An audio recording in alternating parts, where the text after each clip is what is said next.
नमस्कार अशोक जी, बहुत बहुत स्वागत है नमस्ते। आपका मेरे चैनल पर। नमस्ते अंजू जी।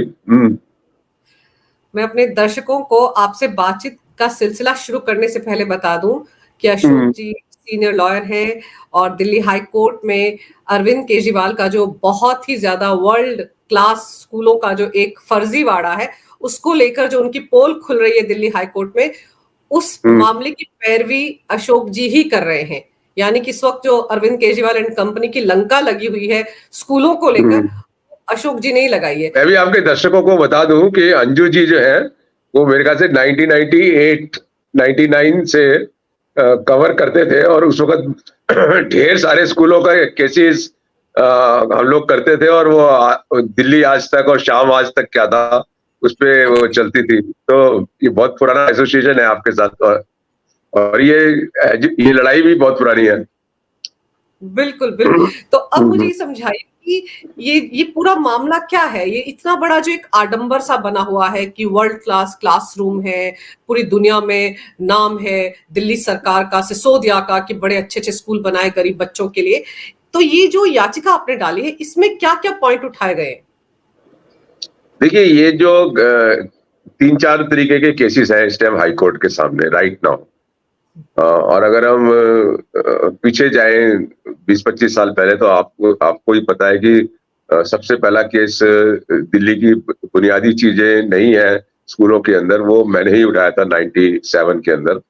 और पहली बार दिखाया था हिंदुस्तान को कि सरकारी स्कूलों की क्या हालत होती है और कोर्ट का भी पहला इंटरवेंशन था और कोर्ट ने 10-12 साल उसको मॉनिटर भी किया और उसके बाद कितने कितने केसेस हुए और उसका रिजल्ट भी ये था कि बहुत बिल्डिंगें बनी। वरना उस जमाने में मैं आपको याद दिलाऊं कि एमसीडी स्कूल जो थे 1749 के करीब से और मोस्टली उनकी बाउंड्री वॉल्स तक भी नहीं थी, मतलब ये हालत थी। और ऐसी तरीके से सरकारी स्कूल भी टिन के अंदर टेंट के अंदर और किस किस तरीके से चलते थे, टीचर्स थे नहीं। तो ये सब कोर्टों से इंटरवेंशन कर करके बहुत बड़ा ढांचा मतलब हम ये इनके आने से पहले ही बहुत बड़ा ढांचा जो था दिल्ली सरकार के स्कूल में और एमसीडी सरकार के स्कूल में बने हैं। मतलब ऐसा नहीं है कि इनके आने से ही चीजें बनी है, पहले ही बनी है। हाँ, इनके आने से ये हुआ कि इन्होंने क्या करा कि जो प्ले ग्राउंड थे वो खत्म कर दिए, उसकी जगह बिल्डिंगें खड़ी कर दी कई जगह है। इस तरीके के काम किया इन्होंने। टीचर्स का प्रॉब्लम इन्होंने हल नहीं किया। आज भी 80% जो है दिल्ली सरकार के स्कूल में गेस्ट टीचर स्कूल चलाते हैं। एक स्कूल में मैं गया था, वो कहता है 47 जो है हमारे रेगुलर टीचर हैं और 82 जो है वो गेस्ट टीचर स्कूल चलाते हैं। तो गेस्ट टीचर से कोई स्कूल थोड़ी चलता है, रेगुलर टीचर से ही होते हैं। तो इनके आने से पहले ही सब कुछ था, लेकिन इन्होंने आके इतना प्रोपोगंडा प्रोपोगंडा प्रोपोगंडा कर दिया कि ऐसा लगा कि हम भी कभी दिल्ली से बाहर जाते थे तो लोग हमें कहते थे दिल्ली के अंदर स्कूल इतने बढ़िया हैं। हम उनको कन्विंस करने की भी कोशिश करते थे, लेकिन मुझे लगता था वो कन्विंस नहीं हो पाते थे क्योंकि इतना ज्यादा हाई वोल्टेज प्रोपोगंडा इन लोगों ने जो है पूरे नेशन के अंदर किया हुआ था। लेकिन शुरू से ही जो है ना इनका कोई विजन नहीं था एजुकेशन के ऊपर है। बिल्कुल एनजीओ थे ये, जब शुरू में आए थे तो एनजीओ थे, ये आज भी एनजीओ ही है। और गवर्नमेंट को इन्होंने एक एनजीओ की तरह जो है ना टर्न कर दिया उसके अंदर। तो वो उसी तरीके से ये चलाते थे, कोई गवर्नमेंट की तरीके से तो इन्होंने कभी चलाया ही नहीं। एजुकेशन पे कोई विजन इनका नहीं था। अगर आप देखें तो 2015 और 16 में इन्होंने क्या करा कि 9th क्लास में 1,30,000 बच्चे फेल हुए सरकारी स्कूलों में और उसमें अधिकतर लड़कियां थी। और हम जानते हैं कि सरकारी स्कूलों में जो है गरीब बच्चे, शेड्यूल कास्ट शेड्यूल ट्राइब इस फैमिली से लोग आते हैं, गरीब लोग आते हैं। 1,30,000 बच्चे इन्होंने जो फेल हुए 2015 में सबको निकाल दिया है एक सिरे से है। मैंने 3 बार इनके ऑफिस के अंदर जाके डिमॉन्स्ट्रेशन किया बच्चों के साथ, भाई आप इनको रीटेस्ट दे दो, कहले नहीं करेंगे। वो उनको बताया गया कि सब पत्राचार में चले जाओ। तो क्या हुआ कि उसमें से 64,000 पत्राचार में गए, बाकी बीच में ही ड्रॉप हो गए।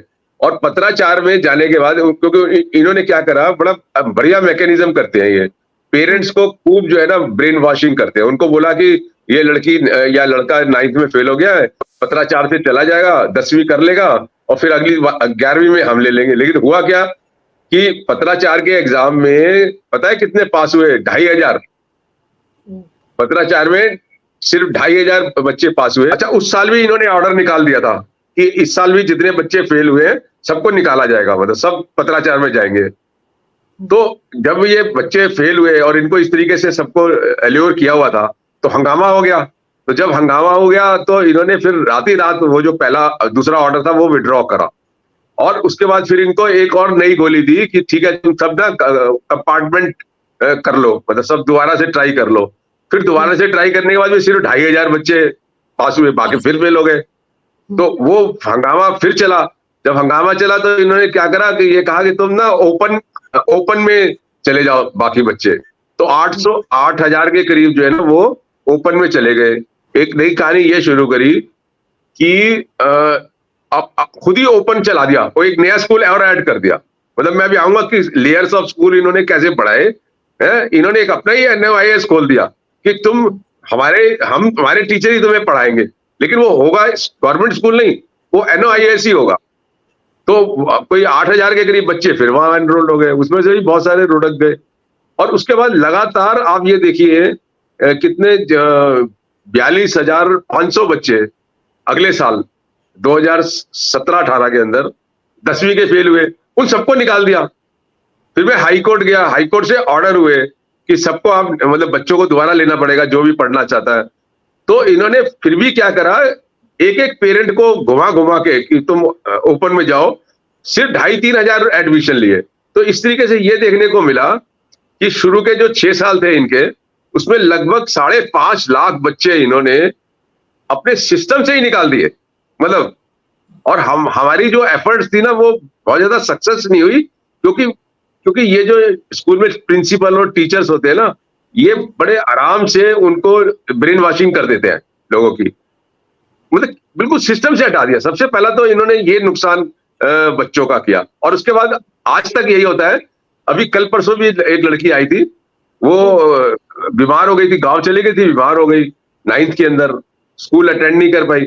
तो अब वो जब स्कूल में गई तो उसको कहा कि नहीं, अब तो ऐसे करो ओपन में चले जाओ।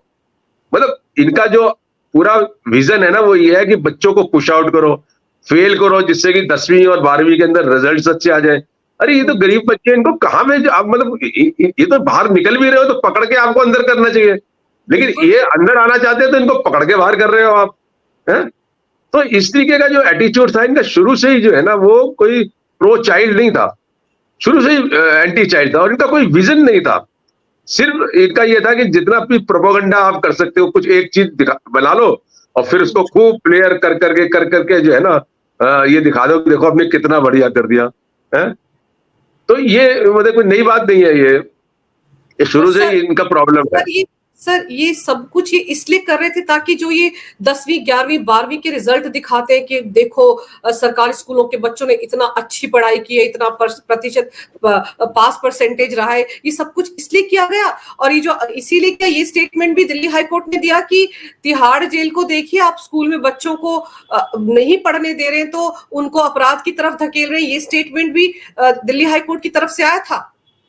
हाँ, हाईकोर्ट ने मेरे ही केस में कहा था कि सेक्रेटरी को कहा था, दिल्ली एजुकेशन सेक्रेटरी को कहा था कि उसमें 10,000 की कैपेसिटी है जेल में, 23,000 हमारे वहां पे कैदी हैं, और ये कैदी इसलिए है क्योंकि आप पढ़ाते नहीं हो, आप स्कूल में पढ़ाते नहीं हो तो एजुकेशन है नहीं, तो वो स्कूल की जो जेल है वो भरी जा रही है। तो ये रियली ये बात हुई वहां पे कोर्ट के अंदर।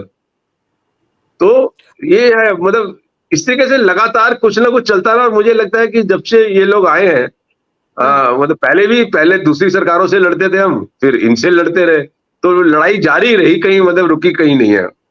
तो इन्होंने क्या करा, मतलब उन बच्चों, मतलब एक तरीके से इन्होंने जो है नीचे, मतलब जो already discriminatory system of education है यहाँ पर, क्योंकि सर्वोदय है, दूसरे सीनियर सेकेंडरी स्कूल है, ऑर्डिनरी स्कूल है, MCD के स्कूल है, ये डिस्क्रिमिनेटरी सिस्टम तो ऑलरेडी है। इन्होंने क्या करा, एक एक्सीलेंट स्कूल ऊपर बना दिया कुछ लोगों के लिए, है। सारे अच्छे बच्चे जो मतलब अच्छे बच्चे हैं स्कूल के मतलब पढ़ने में, उन सबको ले लो, जो टीचर है अच्छे उनको ले लो, तो कुछ हजार बच्चों को आप अच्छी एजुकेशन दे रहे हैं, बाकी सारे जो है वो 150-200 एक कमरे के अंदर ठूस के पढ़ा दो, है। तो ये सिलसिला चलता रहा है, और आज मतलब मैं तो शुरू से ही ये एक्सपोज करता रहा। इवन 2015-16 में भी मैंने बहुत शोर मचाया है कि देखो आपने इतने बच्चों को निकाल दिया, लेकिन इनका 5.5 लाख, साढ़े प्रोपोगंडे पांच का जो टेम्पो था ना वो इतना हाई था कि हम्म, हर एक आदमी के दिमाग में ऐसा फर्स्ट क्लास लग रहा था कि उनको कि सब कुछ अच्छा ही अच्छा है, और अशोक अग्रवाल शायद जो है वो कोई पर्सनली कोई दुश्मनी उसकी है कि वो इस तरीके से करता है, लेकिन but that was not true. सच्चाई यही थी कि बच्चों की एजुकेशन का लेवल जो था वो कहीं भी बढ़ नहीं रहा था, है? और ये जो तरीके थे टैक्टिक्स, जो हम्म, एक सरकारी स्कूल के मैनेजमेंट से आप नहीं एक्सपेक्ट कर सकते कि बच्चों जो कमजोर बच्चे, अरे कमजोर बच्चे कहाँ जाएंगे, हैं? आपके स्कूल में जाएंगे तो कहाँ जाएंगे, उनको निकाल दो। और जो थोड़े से ठीक लगते हैं पढ़ाई वढ़ाई में, जिनकी हो सकता है थोड़ी सी बैकग्राउंड भी हो, उनको रखो, जिससे कि अपने 10वीं और 12वीं के रिजल्ट जो है अच्छे दिखाएं। तो ये कोई विजन थोड़ी है एजुकेशन का, ये तो डिस्ट्रॉय कर रहे हो आप। आज की उनमें से जितने जो लाखों बच्चे तुमने स्कूल से निकाल दिए, वो पता नहीं कहाँ कहाँ दर दर भटक रहे होंगे, हैं? कैरियर ही नहीं उनका खत्म कर दिया आपने, हैं? तो ये एक तरीके से बहुत बड़ा डैमेज इन्होंने, मुझे लगता है शुरू से ही कोई बहुत अच्छा काम नहीं किया, इन्होंने डैमेज किया रेदर पूरे सिस्टम को, एजुकेशन के सिस्टम को। और ये सब एनजीओ अप्रोच से किया है। तो ये है। उसके बाद अभी अभी हम अगर आगे चलते हैं, तो अभी जो हम्म, लेटेस्ट सिनेरियो चल रहा हम्म, है, आप देखिए ना, इन्होंने बिल्डिंगें बनाई, सारा प्ले ग्राउंड खत्म कर दिया। प्ले ग्राउंड नहीं चाहिए बच्चों को, है? बहुत एसेंशियल पार्ट है स्कूल एजुकेशन का। आप नई नई लैंड एक्वायर करते, नए स्कूल्स बनाते हैं, वो ना करके आपने बिल्डिंगें खड़ी कर दी, तो बच्चों को डिप्राइव कर दिया आपने, खेलने से डिप्राइव कर दिया। इस पर कोई बात नहीं करता, क्योंकि इतना प्रोपोगंडा, मतलब वो प्रोपोगंडा का लेवल बड़ा इंटरेस्टिंग है इनका। मैं बिल्कुल बाहर जाता हूँ, बाहर लोग मतलब मुझे कहते हैं दिल्ली के स्कूल तो बहुत अच्छे हैं। मैं उनको समझाने की कोशिश करता हूँ, फिगर डेटा देके बताने की कोशिश करता हूँ कि नहीं ये बात नहीं है, लेकिन मैं महसूस करता हूँ कि वो नहीं कन्विंस्ड हुए। तो इतना हाई मतलब वोल्टेज ब्रेन वॉशिंग जी, है, ये मोदी जी को तो कहते हैं कि वॉशिंग मशीन है, हाँ। लेकिन इनकी अपनी जो ब्रेन वॉशिंग मशीन है उसका भी कोई जवाब नहीं है, वैसे मैं आपको बताता हूँ। तो मुझे ये समझाइए कि आप ये सोचो कि न्यूयॉर्क टाइम्स में फोटो छप जाती है मनीष सिसोदिया की, केजरीवाल अपनी पीठ थपथपाते हैं, दुनिया भर के लोग देखिए वाहवाही कर रहे हैं मनीष सिसोदिया की एजुकेशन पॉलिसी की, और आप जो जमीनी हकीकत बता रहे हैं वो 5.5 लाख बच्चे कहाँ चले गए जिनको इन्होंने जबरदस्ती स्कूलों से बाहर निकाल दिया। और अभी जो एक आंकड़ा मैं आप ही की खबर का बता रही हूँ कि 2,75,000 के आसपास बच्चे हैं जिनको पैसा नहीं मिला किताबों के लिए, यूनिफॉर्म के लिए, स्टेशनरी के लिए, और पिछले 3-4 साल से सब कुछ चला आ रहा है। हाँ बिल्कुल, ये बड़ा इंटरेस्टिंग है। ये बड़ा इंटरेस्टिंग है कि एक केस तो ये है, एक केस अभी जिसके ऊपर अभी ये फैसला देंगे, वो एक केस उसको ले लेते हैं। हम्म, उसमें हमने ये देखा कि इनके ऑफिशियल रिकॉर्ड से ही देखा कि लाखों की तादाद में एमसीडी के अंदर और लाखों की तादाद में दिल्ली सरकार के बच्चों के अकाउंट्स ही नहीं खुले हुए हैं। ये जो लेटेस्ट हम देख रहे हैं, कोई 2.5 लाख बच्चे पिछले साल पिछले साल 2.5 लाख बच्चों को राइटिंग मटेरियल वगैरह, ये 2023 और 24 की बात है। इवन 22-23 में भी गड़बड़ हुई है, लेकिन 23-24 में खासकर गड़बड़ हुई है। वो क्योंकि अकाउंट नहीं खोले तो वो पैसा नहीं गया। और 22-23 के अंदर कोई 5 लाख बच्चों को यूनिफॉर्म के पैसे मिलने थे, वो भी नहीं मिले, क्योंकि वो स्टैंडिंग कमेटी का चक्कर था। मतलब पिछले साल भी स्टैंडिंग कमेटी का बहाना लगा के इन्होंने 5 लाख बच्चों को एमसीडी के जो है यूनिफॉर्म के पैसे नहीं दिए। और अभी इंटरेस्टिंग ये था कि 24-25 के अंदर, हम एमसीडी की बात कर रहे हैं, अभी कोई 7.5 लाख बच्चे हैं इनके पास, जो फिगर अभी लेटेस्ट इनके रिकॉर्ड से दिखी है। 7.5 लाख बच्चों में से एक भी बच्चे के पास ना किताब है, किताब दी है इन्होंने, आज कितनी 27 तारीख हो गई है, ना किताब दी है, ना कॉपी पेंसिल दी है, ना राइटिंग मटेरियल दिया है। और अब एमसीडी ये स्टैंड ले रहा है, क्योंकि स्टैंडिंग कमेटी अकाउंट पास करेगी, पैसे पास करेगी, तो वो तब हमें पैसे मिलेंगे, तब हम दे पाएंगे। और दूसरा ये कि स्टैंडिंग कमेटी जो है, वो उनका वकील बोलता है कि स्टैंडिंग कमेटी जो है वो इसलिए नहीं बन सकती है क्योंकि जो मुख्यमंत्री है अरविंद केजरीवाल जी, वो जेल में है, और उनके बगैर ये स्टैंडिंग कमेटी बन नहीं सकती है, इसलिए ये कुछ भी नहीं हो सकता है।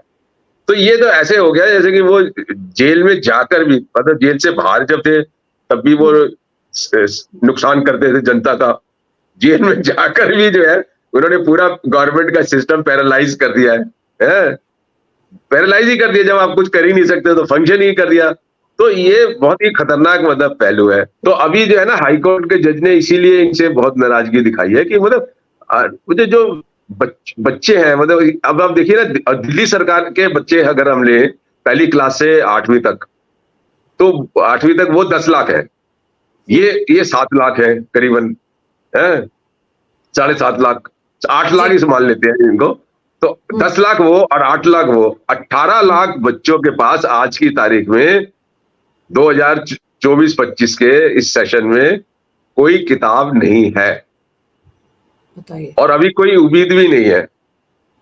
और जब पीछे दिल्ली सरकार को डांटा इन्होंने पीछे, तो उन्होंने कॉपी पेंसिलें बच्चों को दे दी, मतलब अभी। लेकिन एमसीडी तो कह रहा है हम दे ही नहीं सकते, क्योंकि हमारे पास तो सैंक्शन ही नहीं है, और सैंक्शन जो होगी वो स्टैंडिंग कमेटी से होगी, स्टैंडिंग कमेटी बनी नहीं है। और स्टैंडिंग कमेटी इसलिए नहीं बन पाएगी क्योंकि हमारे जो मुख्यमंत्री जी हैं वो अंदर है, तो हम किसी को डेलीगेशन भी नहीं कर सकते पावर को, तो हो गया काम खत्म। तो बच्चों तो का क्या ये होगा सर? इतने सारे बच्चे, जब किताबें नहीं है उनके पास सर, कॉपी पेंसिल नहीं है, तो वो क्या लिखा पढ़त करेंगे? कुछ भी नहीं, खाली मैं जाता हूँ ना स्कूल में, देख के आया ना, खाली बैठे हुए हैं बच्चे, खाली बच्चे बैठे हुए हैं एकदम। और ये तो वर्ल्ड क्लास इसकी स्कूलों का हाल है। हाँ, वर्ल्ड और क्लास स्कूल। ये वर्ल्ड क्लास स्कूल का हाल है जो इनके टोटल। अच्छा, फिर एक और भी इंटरेस्टिंग है, जो मतलब दिल्ली सरकार के अंदर 16 लाख बच्चे हैं। 16 लाख में से पहली क्लास से 8वीं तक तो 10 लाख के करीब है, और फिर 6 लाख बच्चे हैं। तो 8 लाख बच्चों को आज की तारीख में किताबें नहीं मिली, नंबर एक। और दूसरा ये कि जो 6 लाख 9वीं से 12वीं तक बच्चे हैं, उनको जो 3,000 रुपए मिलने चाहिए थे वो भी अभी तक नहीं गए हैं उनके अकाउंट में। तो बहुत सारे बच्चे जो 9 से 12 हैं, वो भी अपनी किताबें और दूसरी चीजें नहीं खरीद पा रहे हैं।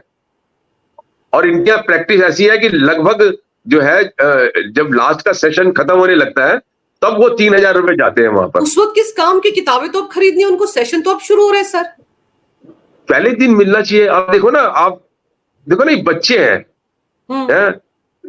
प्राइवेट स्कूल में आपको पता है, जैसे रिजल्ट निकलता है उसी दिन वो अपना पैकेट किताबों का लेके घर चले जाते हैं बच्चे, खरीद के। और यहाँ उसको आज तक जो है, उसको किताबें ही नहीं है उसके यहाँ। तो मतलब बहुत ज्यादा ये जो क्रूरलिटी है, मतलब उनका जो फंडामेंटल राइट हम बोलते हैं, right to education, fundamental right. और फंडामेंटल राइट का मतलब होता है कि जो नॉन कॉम्प्रोमाइजिंग होता है। इन्होंने तो बच्चों के राइट्स को ही कॉम्प्रोमाइज कर दिया। और जज साहब ने कहा कि जब उन्होंने कहा कि आपने पूरे साल 2.5 लाख बच्चों को जो है कोई पैसा नहीं भेजा, वो किताबें नहीं खरीद सके, तो आपने प्रमोट कैसे कर दिया उनको? इसका मतलब कोई पढ़ाई तो हुई नहीं आपके यहाँ, फिर आपने प्रमोट कैसे कर दिया? ये बात सेक्रेटरी से भी कहा, मतलब दिल्ली गवर्नमेंट के स्कूलों के लिए भी बोला और एमसीडी वालों को भी बोला कि भाई आप लोग प्रमोट कैसे कर देते हैं जब पढ़ाई नहीं होती। तो एक मजाकिया हो गया ना ये। और इसीलिए आज की तारीख में भी ऐसे हैं कि 8वीं 9वीं के बच्चे जो है ना, बहुत सारे अपना नाम भी नहीं लिख सकते आज भी है, पहले तो आम ही था, अभी भी है ऐसा। तो ये बड़ी एक शर्मनाक मतलब कहानी है। और एक और बड़ा इंटरेस्टिंग केस है, जो मतलब ये एक केस नहीं है जो जज साहब गुस्सा कर रहे हैं, ये 3-4 केसेस हैं जिसकी वजह से जज साहब को गुस्सा आ रहा है। और सरकार बिल्कुल ठप, मतलब कान बंद करके बैठी हुई है, बिल्कुल इनसेंसिटिव एटीट्यूड है सरकार का। जैसे अब ये एक और केस है, और वो तो सीरियस है, वो भी बहुत सीरियस केस है। वो क्या केस है कि जो नॉर्थ ईस्ट के स्कूलों के अंदर पिछले 3 साल से लगातार अधिकतर स्कूलों के अंदर या तो 2 घंटे की पढ़ाई होती है या अल्टरनेट डेज बच्चों को बुलाया जाता है। ये दिल्ली के उत्तर पूर्वी के जो स्कूल है वहां पर ये हाल है। हाँ, दिल्ली सरकार के स्कूल की बात बता रहा हूं ना, जो बहुत ही सीरियस है। तो उसमें तो मैंने कोई 2 साल पहले केस डाला था हाई कोर्ट के अंदर, तो 1.5-2 साल तो इन्होंने जवाब ही नहीं दिया कोर्ट के अंदर, डेटें लगती रही और ये सिलसिला चलता रहा, एज इट इज चलता रहा। अभी जब मतलब मैं विजिट्स करके आया हूं, कोर्ट ने कहा आप विजिट करो, और सेक्रेटरी को भी कहा विजिट करो, और मैंने फिर कोर्ट को दिखाया कि देखिए ये एक एक क्लासरूम में 104 बच्चे हैं, 2-2 सेक्शन बैठे हुए हैं, 2-2 टीचर एक एक क्लासरूम में बैठे हुए हैं, स्पेस है नहीं। और इसी वजह से बच्चों को जो है ये मतलब आधे बच्चे जो है वो इतने ज्यादा है कि वो उनका इन्होंने इस तरीके से ऑफिशियल सिस्टम, मतलब ये भी नहीं, नॉन ऑफिशियल, डायरेक्टर से परमिशन लेकर उन्होंने इन बच्चों के लिए कि आप 2 घंटे आएंगे, मतलब जैसे एक मॉर्निंग शिफ्ट है, मॉर्निंग शिफ्ट में 5-6 घंटे होते हैं, तो 2.5 घंटे 9 पड़ेगी और 2.5 घंटे 11 पड़ेगी सुबह, तो आधे आधे दिन या फिर वो अल्टरनेट डेज, एक दिन वो आ जाएंगे सारे, एक दिन वो आ जाएंगे। तो ये सिलसिला लगातार चल रहा था और मैं 2.5 साल से पीछे से शोर मचा रहा हूँ। बच्चों ने मेरे को चिट्ठी लिखी थी, मैं गया, जाके भी मिला था और बच्चों ने मुझे लेटर भी लिखा कि सर हमारी 2 घंटे क्लास लगती है। ये सारे स्कूल है, ये खजूरी खास का स्कूल था, सोनिया विहार का स्कूल था, टिकमपुर स्कूल था, यमुना विहार स्कूल था, ये सारे स्कूल में ऐसे ही प्रैक्टिस चल रही थी। कितनी देर करती है सर, सोचो डायरेक्टर से परमिशन लेकर, ये किसी दूर दराज के स्कूल की बात नहीं कर रहे हैं हम लोग, दिल्ली, राजधानी दिल्ली, जहां पर आम आदमी पार्टी की सरकार है, जो बड़ा ढिंडोरा पीटते हैं कि वर्ल्ड क्लास स्कूल बनाए हैं उन्होंने, उनके स्कूलों का ये हाल है कि आप देखिए ऑल्टरनेट डेज पे बच्चों को बुलाया जा रहा था पढ़ाई के लिए। बताइए, ये ऑफिशियल है, एडमिशन है, ये इनका एडमिशन है कोर्ट के अंदर, और इसमें डायरेक्टर से अप्रूवल ली हुई है प्रिंसिपल्स ने कि साहब हम क्या करें, हम तो उन्होंने कहा चलाओ 2 घंटे चलाओ, तो सारा अब और मैं 2-2.5 महीने से 2-2.5 साल से लगातार पूरा शोर मचाया जा रहा हूं। जैसे शुरू में जब बच्चों को 1,30,000 निकाले तो शोर मचाया, लेकिन इतना ज्यादा मतलब इंटरेस्टिंग एटमोसफियर है कि आपकी आवाज कहीं सुनता ही नहीं कोई, मतलब कहीं असर ही नहीं हो रहा। वो उस एडवर्टाइजमेंट के अंदर छुप गई कहीं, जो एडवर्टाइजमेंट ये कहता है कि सब कुछ बहुत ही अच्छा है, वर्ल्ड क्लास है। बड़ा इंटरेस्टिंग है ये, मतलब मैं समझने की कोशिश कर रहा हूँ कि एक सच्चाई को किस तरीके से जो है वो मतलब इसकी वैल्यू खत्म हो जाती है सच्चाई की, और जो मतलब झूठ है वो किस तरीके से उसके ऊपर छाया रहता है कि सब कुछ अच्छा है। तो अब देखिए मतलब कितने बच्चों का कितना नुकसान हुआ होगा। मुझे 9th के बच्चे मिले, पूरी क्लास फेल हो गई, कहने लगे जी 2 घंटे में क्या पढ़ाई होती है, 2 घंटे की पढ़ाई होती है, हमारा तो कोर्स भी पूरा नहीं हुआ, फेल हो गए सारी की सारी क्लास। और फिर जो फेल हो जाए उसको स्कूल से निकाल दो आप। किस तरीके की निकम्मे किस्म की जो है पढ़ाई आप करा रहे हैं, क्या करा रहे हैं पढ़ाई। और ये सारे नॉर्थ ईस्ट के वो लोग हैं जो माइनॉरिटी कम्युनिटी के लोग हैं, जिनका मुझे लगता है कुछ थोड़ा सा ध्यान ज्यादा देने की जरूरत है, क्योंकि वो पता नहीं अपनी किस तरीके की बैकग्राउंड है, जिस बैकग्राउंड से वो बड़ी मुश्किल से, खासकर लड़कियां तो बहुत ही मुश्किल से स्कूलों के अंदर आती हैं, तो you have to take care of them, but कोई मतलब नहीं है। सर पर ताज्जुब की बात ये है कि चलिए केजरीवाल तो अभी 21 मार्च को गए हैं, ईडी ने गिरफ्तार किया है, उससे पहले तो आजाद थे, बाहर घूम रहे थे। तो पिछले, ये तो जो बात आप बता रहे हैं तो 2015 के बाद की बातें बता रहे हैं आप, जब भी आजाद थे, बाहर घूम रहे थे, तब भी इन्होंने कुछ नहीं किया। और अब जो ये बहाना बताया जा रहा है कि वो जेल के अंदर है इसलिए हम परमिशन नहीं ले सकते, ये जो सौरभ भारद्वाज ने घुट्टी पिलाई एमसीडी के वकील को जिसने कोर्ट में सारी बातें कही, इनका क्या मतलब है? जब वो बाहर थे तब उन्होंने कौन से मतलब चांद तारे तोड़कर ला दिए बच्चों के लिए? नहीं, इनका शुरू से ही ना, मेरे कोई लड़ाई नहीं है। मैं अच्छी चीज होती है तो हमेशा किसी के साथ किसी की भी मैं तारीफ करता हूँ, और मुझे आज भी इन लोगों से कोई पर्सनल लड़ाई दूर दूर तक भी नहीं है? लेकिन जो बच्चों के साथ अन्याय हो रहा है, वो तो अन्याय तो नहीं सहन होगा ना, वो तो उसको तो आपको उठाना पड़ेगा। अभी एक और केस था, अभी चल रहे हैं सारे, और शायद ये मेरे ख्याल से ऑर्डर में भी रिफ्लेक्ट करेंगे। एक केस बड़ा इंटरेस्टिंग था, 6 स्कूल है, 6 स्कूल बिल्डिंग है जो पिछले 4-5 साल से तैयार खड़ी है। उसमें कुछ पैसे का लेन देन का चक्कर हो गया। गवर्नमेंट को, पीडब्ल्यूडी को 16 करोड़ रुपया देना था पेमेंट, जो पैसा इन्होंने दिया नहीं, और उसकी वजह से वो बिल्डिंग इनकम्प्लीट रह गई, या तो ठेकेदार भाग गया बीच में, और अगर थोड़ा कंप्लीट भी थी तो वो बिल्डिंग हैंड ओवर नहीं हुई। तो और उन स्कूलों को मैं आपको बताऊं, उस स्कूलों में मैंने मुकंदपुर का एक स्कूल है जिसकी एक बिल्डिंग पिछले 4 साल से बनी हुई है, लेकिन मुकंदपुर के बच्चों को नहीं मिली क्योंकि इनकम्प्लीट है वो। उसमें जो बिजली का काम, ये काम, बहुत सारे काम अटके हुए हैं। तो उस स्कूल में जब मैं विजिट करने गया, आप देखो सुबह के मॉर्निंग में लड़कियां 4,000 के करीब है, 4+, दोपहर के अंदर भी 4+ है। उस स्कूल, उसकी जो स्कूल की बिल्डिंग जिसमें एग्जिस्ट करती है वो, उसमें 2-2,500 से बच्चे ज्यादा बैठ ही नहीं सकते। तो उससे क्या होता था कि 50% बच्चे स्कूल ही नहीं आते थे, और ये सिलसिला काफी सालों से चला आ रहा है। कोई बॉदर कौन कर रहा है? मतलब आधे बच्चे स्कूल ही नहीं आ रहे। और अभी भी एक और फिगर मैंने देखी है, दिल्ली सरकार के या एमसीडी स्कूल में रोजाना 30% बच्चे आते ही नहीं है रेगुलर। सर वो कहा आएंगे भी तो कहाँ बैठेंगे, जगह ही नहीं, जैसे आप बता रहे हैं। आएंगे तो वो बैठेंगे नहीं, वो दूसरी प्रॉब्लम है, लेकिन वो बच्चे एब्सेंट हैं, उसको आप कैसे एड्रेस कर रहे हैं? तो अभी उसके अंदर क्या हुआ, वो उस केस के अंदर जो बिल्डिंगों वाली है वो बड़ा इंटरेस्टिंग हुआ। उसमें ये हुआ कि उसमें कैबिनेट ने डिसीजन लेना था मनी का, कि ये 16 करोड़ रुपए जो है वो पीडब्ल्यूडी को दिए जाए। ये कैबिनेट के डिसीजन की जरूरत है अकॉर्डिंग टू जो प्रोसीजर होता है। तो हाईकोर्ट ने क्या करा, हाईकोर्ट ने ये ऑर्डर किया चीफ सेक्रेटरी को कि प्लीज ये जो फाइल है वो आप मुख्यमंत्री के सामने रखिए, कि जिससे कि वो कैबिनेट की मीटिंग करके इसको करें। तो वो फाइल वहां तक पहुंची नहीं। मिनिस्टर वो जो है अपने अतिशी और चीफ सेक्रेटरी के बीच में वो नोक चोक हुई, और उस बीच में ही ये अरेस्ट हो गए केजरीवाल। तो अब जब डेट आई तो जज साहब कहने लगे अब तो चीफ मिनिस्टर जो है वो तो जेल में है, तो ये इसको प्रोसीड कैसे करें? है? तो वो आज तक जो है ना वो मतलब वो भी मामला लटक गया। तो मतलब क्योंकि सरकार 16 करोड़ रुपया नहीं दे पाई है, तो आज तक वो हैंड ओवर नहीं हुई है। अब फिर कोर्ट ने ऑर्डर पास किया है कि आप बताओ, शेड्यूल बताओ कि कब कब आप दे रहे हो ये बिल्डिंग। देंगे क्या?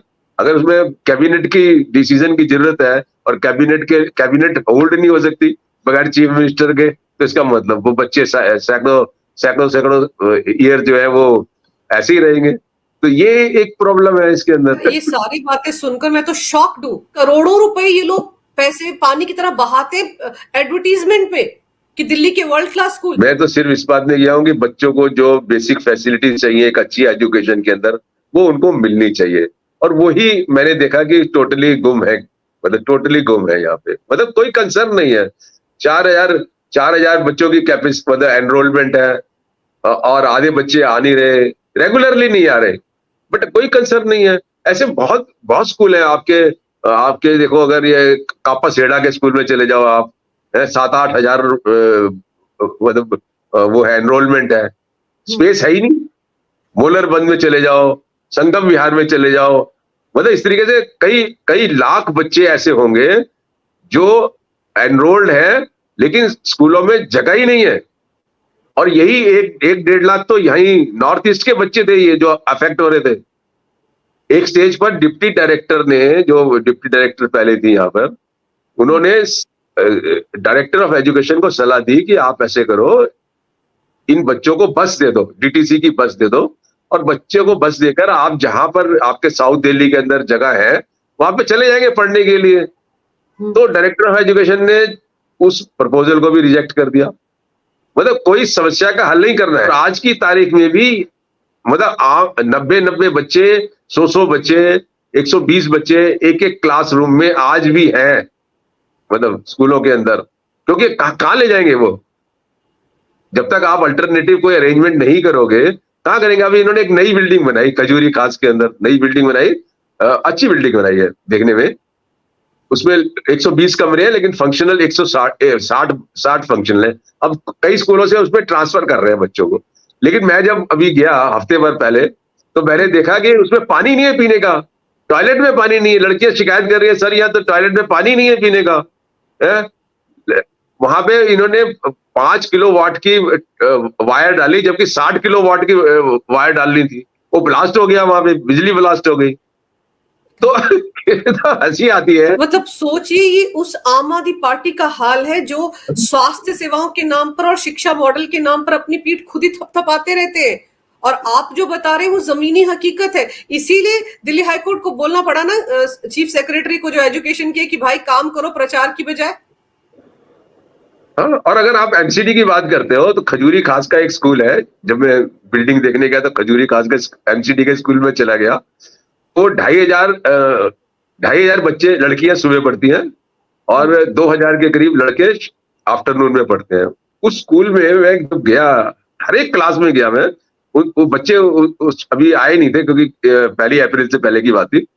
मतलब 100% सारे डेस्क टूटे हुए थे वहां पे, 100%। वो 50% पंखे भी काम नहीं कर रहे थे उस स्कूल के। और उसके बाद फिर मैंने जब एमसीडी के और स्कूल देखे, उनकी भी वही हालत थी, सारे डेस्क टूटे हुए, चुभ रहे हैं बच्चों को। मैंने बच्चों से, तुम्हें चुभते हैं? हाथ चुभते हैं, कई बार हाथ इसमें आ जाता है। सीट जिस सीट पे बैठते हैं बच्चे डेस्क की, वो आधी सीट है। अच्छा, एक क्लासरूम में तो और इंटरेस्टिंग हुआ एमसीडी के स्कूल में, मैं नाम नहीं बताता कौन सा स्कूल है।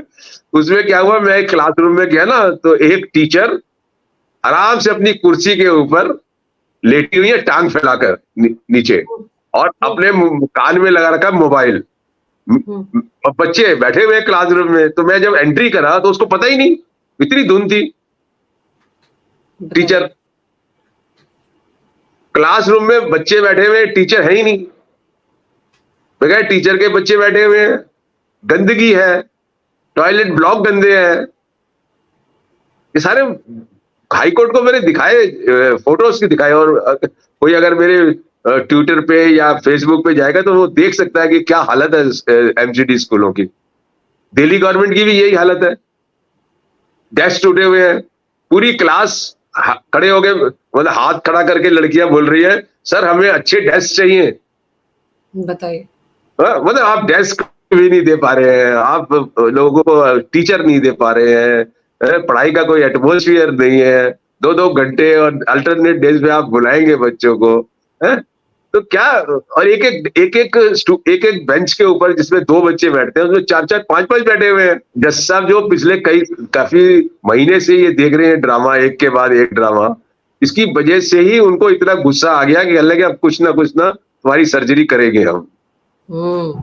और वो सर्जरी खतरनाक होगी मुझे, क्योंकि उन्होंने कहा ना कि हाँ, आप हमें वो करने के लिए मजबूर कर रहे हैं जो हम करना नहीं चाहते। अगर आप चाहते हैं कि हम वो करें तो फिर हम सोचेंगे, हम विचार करेंगे। ये जो स्टेटमेंट है एक्टिंग चीफ जस्टिस मनमोहन का, ये यही तो इशारा कर रहा है कि सर्जरी होगी। कुछ ना कुछ सरप्राइज होगा मंडे को, मुझे लग रहा है सरप्राइज होगा। मैं भी समझ नहीं पा रहा कि क्या होगा, लेकिन कुछ ना कुछ होगा जरूर। एक और इंटरेस्टिंग चीज है, बहुत सारे टीचर्स को पीजीटी टीजीटी को इन्होंने दिखाते तो स्कूल के अंदर है हाजिरी, और वो बैठे हुए ऑफिस के अंदर, डायरेक्टरेट के ऑफिस में बैठे हुए काम कर रहे हैं वो। तो वो स्कूल अटेंड ही नहीं करते। और एक इंटरेस्ट तो बड़ा, मिस्टर कालिया है यहाँ पे, वो मेरे ख्याल 25 साल पहले टीजीटी अपॉइंट हुए होंगे। वो कभी जिंदगी में कभी उन्होंने नहीं पढ़ाया, और आप ज्वाइंट डायरेक्टर है दिल्ली सरकार के अंदर, ज्वाइंट डायरेक्टर ऑफ एजुकेशन। पूरी लाइफ उन्होंने जो है ऑफिस के अंदर ही टीजीटी से पीजीटी से फिर फर्दर जो भी प्रिंसिपल बनते होंगे, प्रिंसिपल से फिर एजुकेशन ऑफिसर, एजुकेशन से डिप्टी डायरेक्टर, और अब ज्वाइंट डायरेक्टर। सब दफ्तर में रह के हो गया। वो बंदे को भर्ती तो किया था स्कूल में पढ़ाने के लिए, उसने जिंदगी में कभी एक दिन भी नहीं पढ़ाया। ऐसे बहुत सारे केसेस हैं। और आज भी कई सैकड़ों टीचर हैं जो स्कूल के अंदर है, उनकी हाजिरी, पैसे भी वहीं से मिलते हैं, लेकिन काम जो है दफ्तर वगैरह इधर उधर या कहीं मिनिस्टर के घर में बैठे होंगे। तो अजीब सा, मतलब आप किस चीज पे ध्यान दे रहे हो? भगवान भरोसे है ये सब कुछ, भगवान भरोसे। एक गरीब, क्योंकि गरीब कम्युनिटी से बच्चे हैं ये, तो आप इनको दे दो तो अच्छा है, नहीं दे दो तो अच्छा है। कितनी बुरी हालत है। और ये आई ओपनर है सब लोगों के लिए जिनको लगता है कि अरविंद केजरीवाल ने, मनीष सिसोदिया ने बहुत अच्छा काम किया दिल्ली के स्कूलों के लिए। मुझे तो हैरानी उन बच्चों के लिए हो रही है सर, जो 5.5 लाख बच्चे 2015-16 में इन्होंने स्कूल से निकाल दिए। 2015 से लेके 2019-20 तक, इस बीच में जो फिगर है वो ऑन हाईकोर्ट के रिकॉर्ड में फिगर है ये, 5.5-6 लाख बच्चों को निकाल देने की टोटली। अच्छा, फिर एक और इंटरेस्टिंग चीज है, लोग तो मेरी बात को विश्वास नहीं करते हैं, और मेरे पास कोई ऐसी चीज भी नहीं है, कोई दवाई ववाई जैसे केजरीवाल के पास है, लोगों को समझा दूं। तो दिल्ली के अंदर आज भी मैं आपको बता रहा हूं, 15 लाख बच्चे, 15 लाख से ज्यादा बच्चे होंगे जो स्कूल एज के बच्चे हैं और जो स्कूल से बाहर है। उनको कभी लाने की कोशिश नहीं करते ये स्कूलों में। ये तो भगाने की कोशिश करते हैं सर। ये तो भगाने की कोशिश करते हैं, लाने की कोशिश नहीं करते। तो कहाँ है इनके पास? मैं तो कहता हूँ, शुरू से ही कहता हूँ, इनके पास विजन ही नहीं है एजुकेशन का। कोई विजन नहीं सर है, इसीलिए इसीलिए ये हालत है। सर आप भी आम आदमी पार्टी से शुरुआत में जुड़े थे और सबसे पहले शायद आप ही थे जिन्होंने आम आदमी पार्टी को छोड़ा था। तब क्या वजह थी? क्या आपको केजरीवाल की सारी जो नहीं तिकड़मबाजी थी वो समझ आ गई थी उस वक्त? नहीं, देखिए, मैं शुरू से ही कम्युनिस्ट पार्टी का मेंबर हूँ।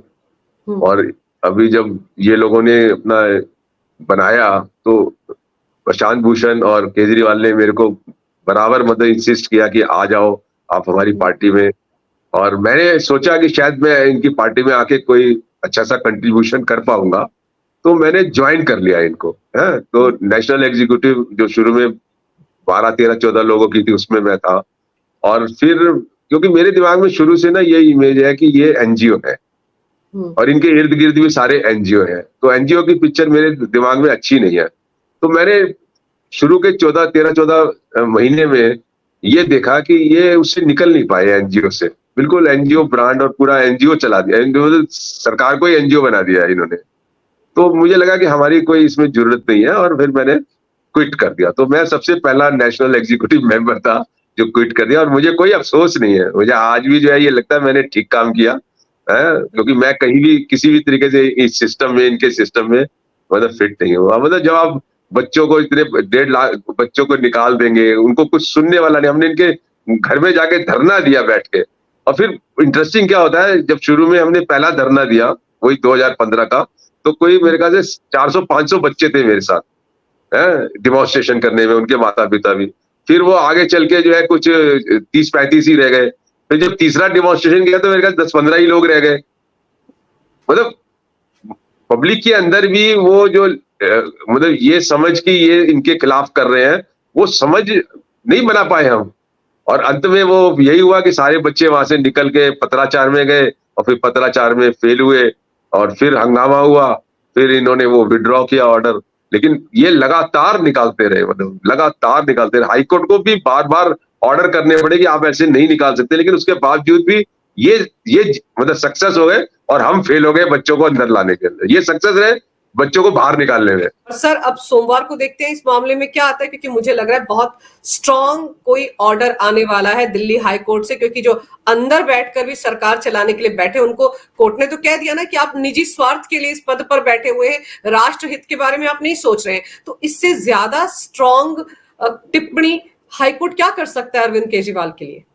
नहीं, मुझे भी लग रहा है कि कुछ कुछ ऐसा ऑर्डर होगा कि केजरीवाल जी अंदर रहेंगे, और दिल्ली सरकार का काम चल पड़ेगा, मतलब जिससे कि बच्चों को राहत मिले। कुछ ना कुछ रास्ता निकलेगा कि किस तरीके से सरकार चल सकती है। अभी तो बिल्कुल ठप पड़ी है, बिल्कुल बिल्कुल ठप पड़ी है, नो वर्क।